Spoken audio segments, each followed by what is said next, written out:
ناشتے کی میز پر اماں نے سرسری سے انداز میں یہ بات اسے بتائی جب ابا اور پھپھو دونوں ڈائننگ ٹیبل سے اٹھ چکے تھے۔ کل دوپہر عابدہ بھابھی بھی آئی تھیں۔ پھر وہ جو کانٹے میں آملیٹ کا ٹکڑا پسا رہی تھی سر اٹھا کر انہیں دیکھنے لگی۔ وہ رضا کے لیے تمہارا رشتہ مانگ رہی تھی۔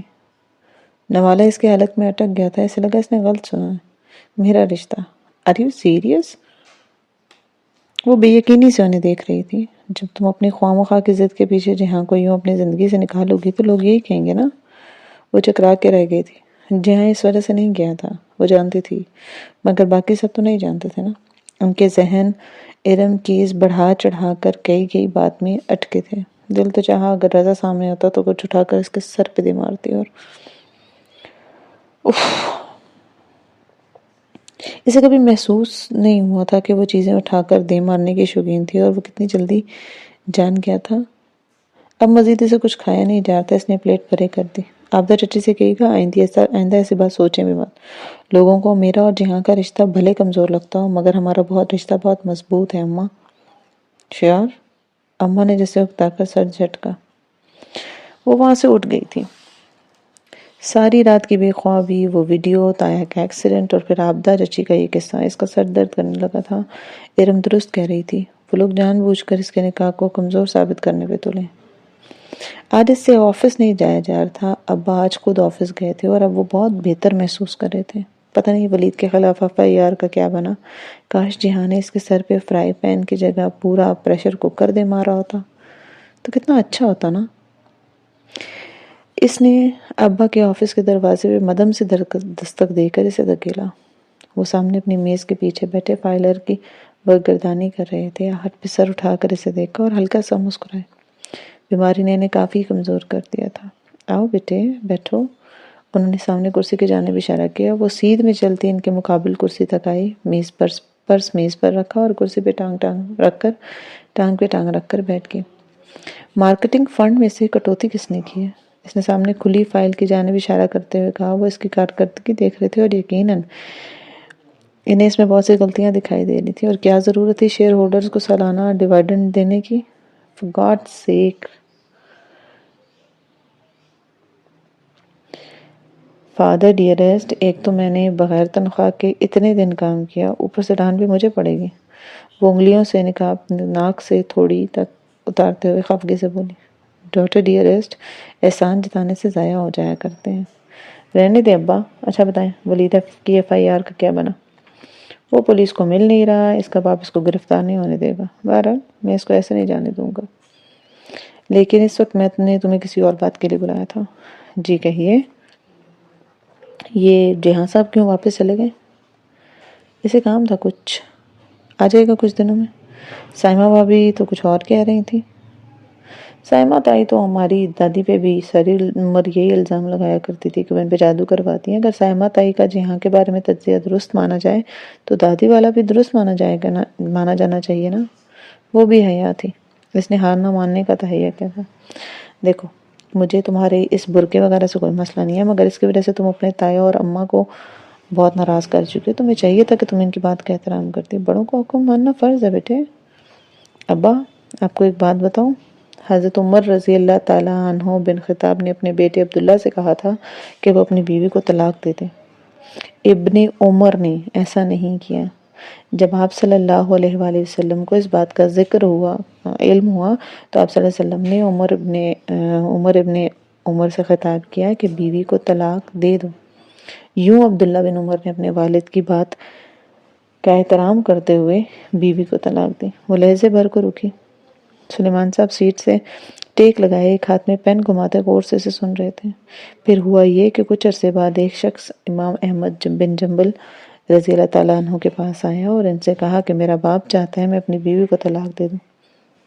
امام احمد رضی اللہ تعالیٰ عنہ نے کہا ایسا ہرگز مت کرنا۔ اس شخص نے جواب میں یہ واقعہ بیان کیا کہ عمر رضی اللہ تعالیٰ عنہ بن خطاب کے کہنے پر ان کے بیٹے نے تو اپنی بیوی کو طلاق دے دی تھی، پھر مجھے ایسا کیوں نہیں کرنا چاہیے؟ ابا آپ جانتے ہیں اس پہ امام احمد بن جنبل نے اس شخص سے کیا کہا تھا؟ وہ بے اختیار بولے کیا؟ حیا ہلکے سے مسکرائی۔ انہوں نے کہا کیا تمہارا باپ عمر جیسا ہے؟ آفس میں ایک دم خاموشی چھا گئی، صرف گھڑیوں کی سوئیوں کی ٹک ٹک سنائی دے رہی تھی۔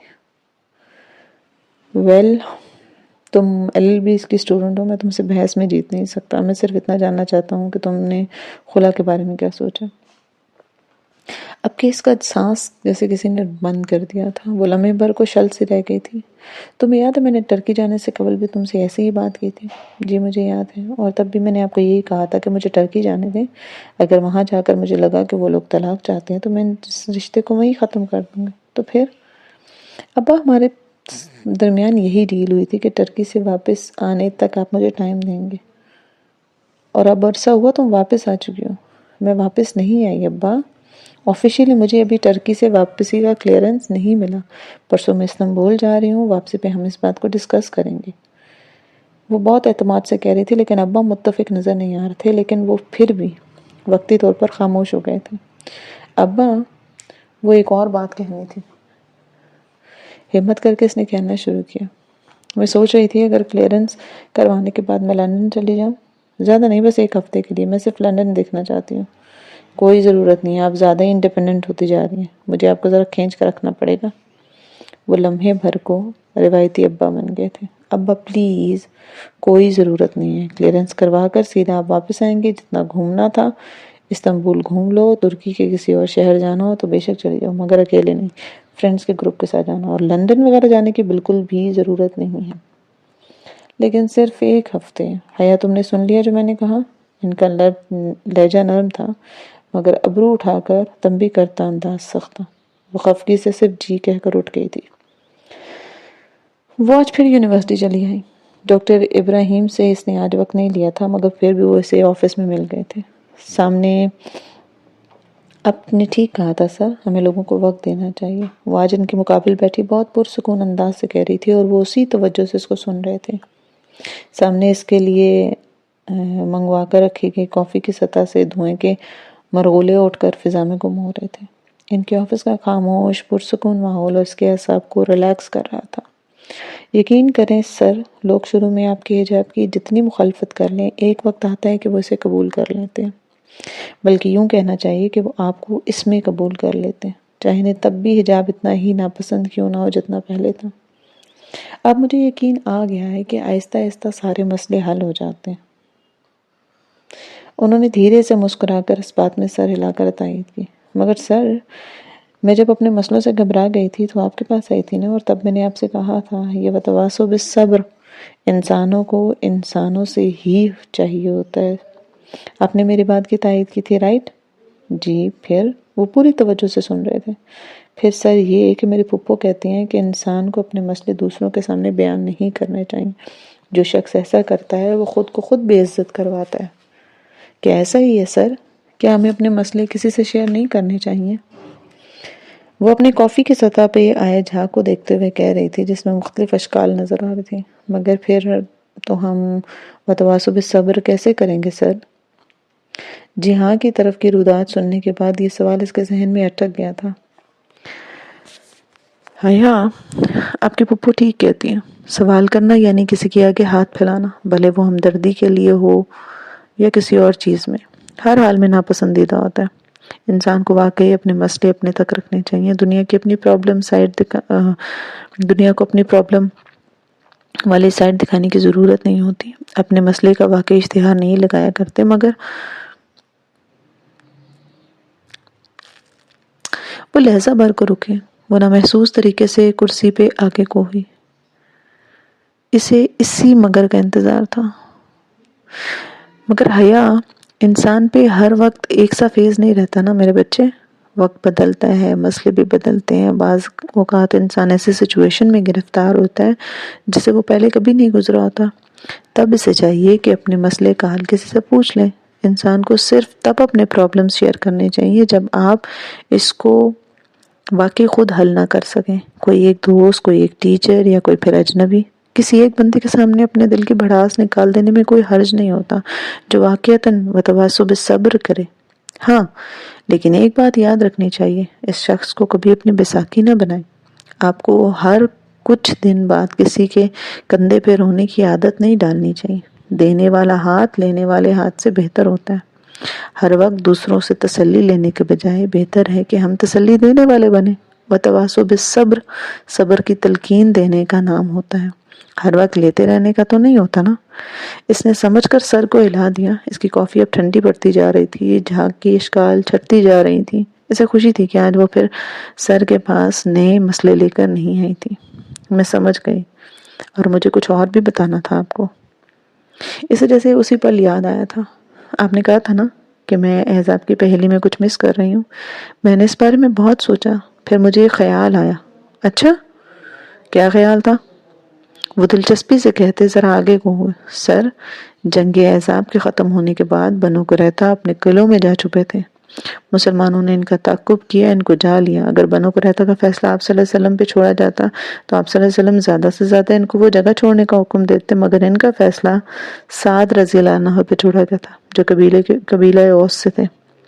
انہوں نے بنو قریظہ کا فیصلہ یہود کی اپنی سزاؤں کے مطابق کیا، یعنی کہ تمام مردوں کو غداری کے جرم میں قتل کیا۔ یہ بنی اسرائیل کے ہاں غداری کی سزا تھی۔ کیا میں نے یہی بات مس کر دی تھی کہ آخر میں بنو قریظہ کو ان کے اپنے ہی سزا دیتے؟ ڈاکٹر ابراہیم مسکرا کر سر جھٹکتے ہوئے آگے کو، یہ اب کہاں چلی گئیں؟ غزوہ بنو قریظہ جس کا آپ ذکر کریے، یہ غزوہ احزاب کے بعد ہوئی تھی۔ یہ غزوہ احزاب کا حصہ تو نہیں تھی نا؟ آیت حجاب قرآن کی جس سورہ میں ہے اس کا نام احزاب ہے، بنو قریظہ نہیں۔ آپ کو احزاب کے دائرہ کار میں رہ کر اس کا جواب تلاش کرنا چاہیے۔ اچھا، پھر آپ مجھے بتا دیں کہ میں کیا مس کر رہی ہوں؟ اس نے خفگی سے پوچھا۔ پتہ نہیں سر اس کو کیا دکھانا چاہتے تھے۔ حیا، میں نے یہ نہیں کہا کہ سورہ احزاب اور حجاب میں مماثلت ہے، یہ آپ نے کہا تھا۔ آپ نے اس پہیلی کو کہہ کر ایک چیلنج کے طور پر قبول کیا تھا، سو آپ کو یہ پزل خود مکمل کرنا ہے۔ سر، تھوڑی بہت تو چیٹنگ جائز ہے نا؟ ہرگز نہیں۔ اچھا، آپ کچھ کھائیں گی؟ آج تو میرے پاس ٹرکش کینڈیز بھی نہیں ہیں۔ نہیں سر، بس یہ کافی ہے، بس پھر میں چلوں گی۔ اگلی دفعہ میں آپ کے پاس اس پہیلی کا آخری ٹکڑا لے کر ہی آؤں گی، وہ ایک عزم سے کہتی ہوئی تھی۔ ڈاکٹر ابراہیم نے مسکرا کر سر کو جنبش دی، انہیں جیسے اپنے ذہین اسٹوڈنٹ سے اسی بات کی امید تھی۔ یونیورسٹی کے فیمیل کیمپس میں ایک دوسری ٹیچر سے مل کر وہ انٹرنس بلاک سے نکلی تو سامنے ایک طویل روش تھی جس کے اختتام پہ مین گیٹ تھا۔ اس نے گردن جھکا کر ایک نظر اپنے پیروں کو دیکھا جو سیاہ ہیل والی سینڈلز میں مکی تھی۔ ہیل کی اتنی عادت ہو گئی تھی کہ دکھتے پیر کے باوجود اس نے ہیل پہن رکھی تھی، مگر اب چل چل کر دایاں پاؤں ٹخنے اور ایڑی سے درد ہو رہی تھی۔ وہ سر جھٹک کر تیز تیز قدم اٹھاتی ہوئی آگے بڑھ رہی تھی۔ طویل سڑک عبور کر کے وہ گیٹ سے باہر نکلی تو کار سامنے ہی کھڑی تھی۔ ڈرائیور نے اسے آتے دیکھ کر فوراً پچھلی طرف کا دروازہ کھول دیا۔ وہ اندر بیٹھی اور دروازہ بند کر لی۔ ڈرائیور الہی بخش نے فوراً کار اسٹارٹ کر دی۔ ایس-10 کا وہ خالی سا علاقہ تھا۔ یونیورسٹی کی حدود سے نکل کر اب کار مین روڈ پہ دوڑ رہی تھی۔ اطراف میں دور دور فیکٹریز، عمارتیں یا انسٹیٹیوٹس تھے۔ ابھی وہ زیادہ دور نہیں گئے تھے کہ اچانک الہی بخش نے بریک لگائی۔ جو ٹیک لگائی بیٹھی تھی جھٹکے سے میکانکی طور پہ ذرا آگے کو ہوئی۔ کیا ہوا؟ یہ گاڑی سامنے آ گئی ہے۔ الفاظ الہی بخش کے لبوں پر ہی تھے کہ حیا نے ونڈو اسکرین کے پار اس منظر کو دیکھا۔ وہ چمکتی ہوئی سیاہ اکارڈ ایک دم سے سامنے آئی تھی، کیونکہ ان کا راستہ بلاک ہو گیا۔ ڈرائیونگ سیٹ سے سیاہ سوٹ میں ملبوس شخص نکل کر تیزی سے ان کی جانب آیا۔ حیا یکٹک اس سیاہ اکارڈ کو دیکھ رہی تھی۔ وہ اس گاڑی کو پہچانتی تھی۔ اس گاڑی نے تایا فرقان کو ٹکر ماری تھی۔ ولید اس کے دروازے سے چند قدم ہی دور تھا۔ غصے کا ایک ابال اس کے اندر اٹھنے لگا۔ الہی بخش، جلدی سے ابا کو فون کرو اور بتاؤ کہ ولید نے ہمارا راستہ روکا ہے، میں تب تک اس سے بات کروں گی۔ وہ دروازہ کھول کر باہر نکلی۔ ولید اس کے سامنے آ کھڑا ہوا، چہرے پہ تیش تھا، آنکھوں میں تنفر۔ اس نے کن اکھیوں سے گاڑی میں بیٹھے الہی بخش کو نمبر ملاتے دیکھا۔ میرا خیال تھا آپ ملک سے فرار ہو چکے ہوں گے، مگر نہیں، آپ تو یہیں ہیں۔ وہ بہت اطمینان اور سکون سے کہتی ہوئی اس کے سامنے کھڑی تھی۔ خیر، چند دن کا عیش ہے مسٹر لغاری، پھر آپ کو اقدام قتل کے کیس کا سامنا کرنا ہوگا۔ میری بات سنو۔ ایک ہاتھ کار کی چھت پہ رکھ کر دوسرے ہاتھ کی انگلی سے تنبیہ کرتا وہ بہت تیش کے عالم میں کہتا، تم اس مقدمے میں میرے خلاف ایک لفظ نہیں کہو گے۔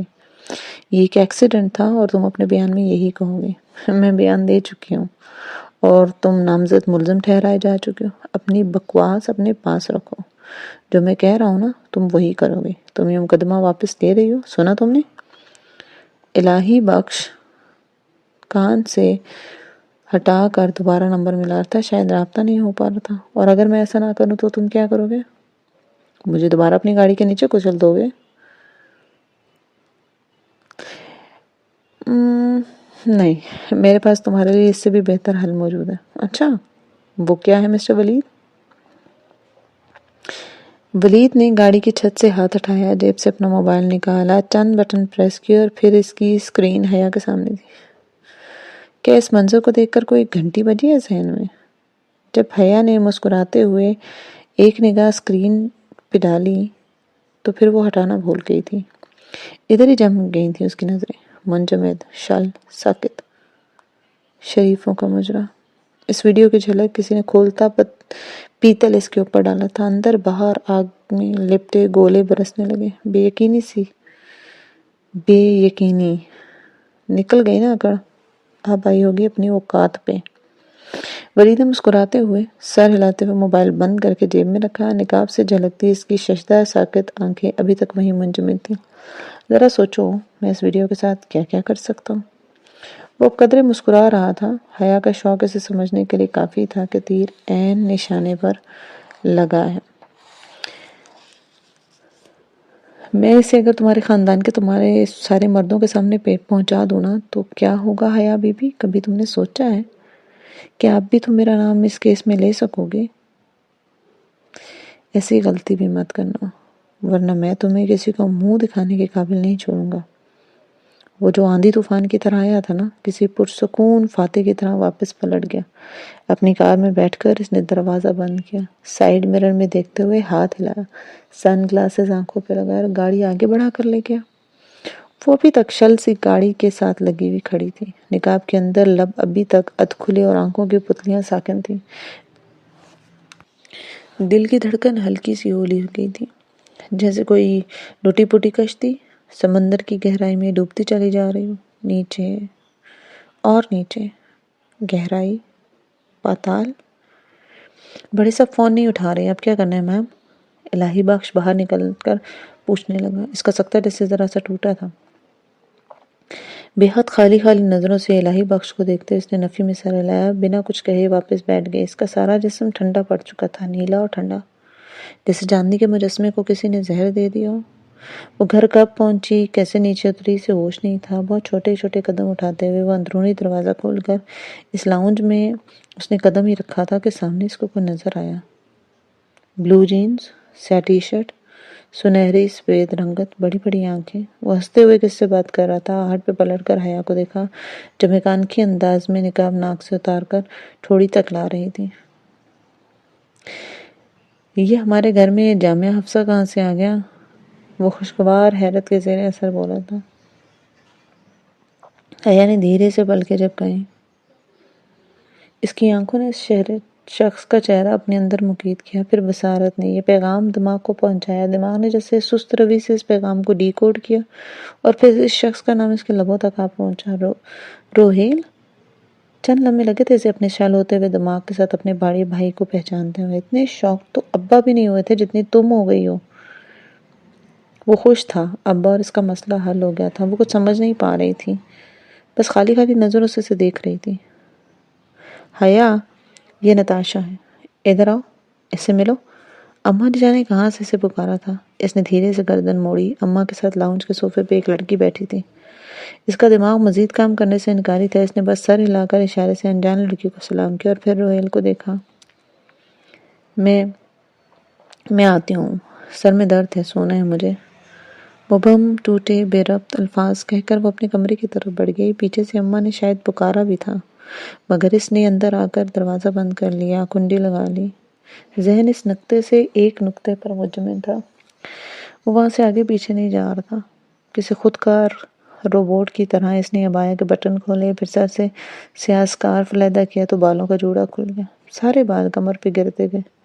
اس نے سیاہ لمبی قمیض کے ساتھ سفید چوڑی دار پاجامہ پہن رکھا تھا. ارد گرد ہر شے اجنبی سی لگ رہی تھی۔ وہ خالی و ذہنی کے عالم میں چلتی باتھ روم کی طرف آئی، دروازہ کھلا چھوڑ دیا اور باتھ روم کی ساری لائٹس جلا دی۔ وسیع انداز میں چلتی شاور تک آئی اور اسے پورا کھول دیا، پھر باتھ ٹب کے منڈیر کے کنارے بیٹھ کے اس کی سیاہ قمیض کا دامن اب پیروں تک کو چھو رہا تھا۔ شاور سے نکلتی پانی کی تیز دھاریں سیدھی اس کے سر پہ گرنے لگیں۔ وہ جیسے محسوس کیے بنا سامنے سنک کے ساتھ سلیب پہ رکھے پاٹ پوری بھری شیشے کے پیالے کو دیکھ رہی تھی، جس کی خوشبو پورے باتھ روم میں پھیلی ہوئی تھی۔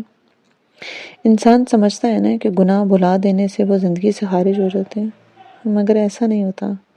گناہ پیچھا کرتے ہیں، وہ عرصے بعد بھی اپنے مالک سے ملنے آ جایا کرتے ہیں۔